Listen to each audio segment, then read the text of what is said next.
రాష్ట్రంలో కాంగ్రెస్ పార్టీ అధికారంలోకి వచ్చిన వెంటనే 6 గ్యారెంటీల్లో భాగంగా అందులో మహిళలకు కేవలం 500 రూపాయలకే గ్యాస్ సిలిండర్లను అందిస్తామని కాంగ్రెస్ పార్టీ తెలిపింది.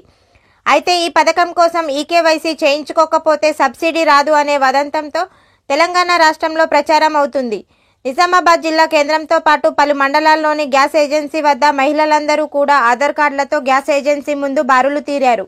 కాగా కేంద్ర ఆయిల్ అండ్ న్యాచురల్ గ్యాస్ మంత్రిత్వ శాఖ ఈకేవైసీ చేసుకొని మహిళలందరూ వెంటనే చేయించుకోవాలని వెల్లడించారు. అయితే ఈ ప్రకటనకు తెలంగాణలో సబ్సిడీ గ్యాస్ సిలిండర్ ఏజెన్సీకు ఎలాంటి సంబంధం లేదు అని గ్యాస్ ఏజెన్సీలు ప్రకటించాయి. అయితే చాలా మంది గ్యాస్ సబ్సిడీ రావాలంటే ఈకేవైసీ చేయించుకోవాలనే దుష్ప్రచారాన్ని వ్యాప్తి చేస్తున్నారు. దీంతో తమకి ఈకేవైసీ పూర్తి చేసుకోకపోతే సబ్సిడీ సిలిండర్ రాదు అని అనుకొని మహిళలు గ్యాస్ ఏజెన్సీ ముందు భారీగా క్యూ కట్టారు.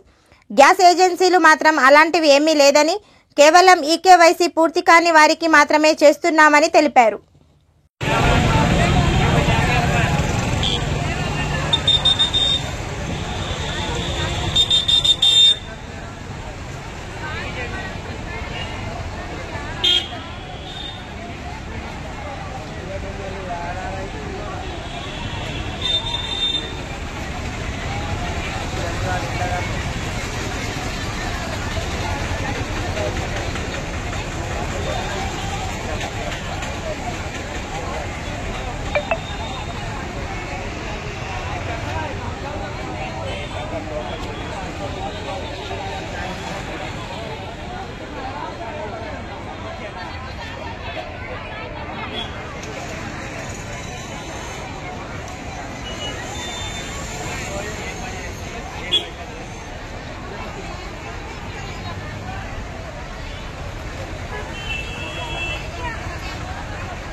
कौन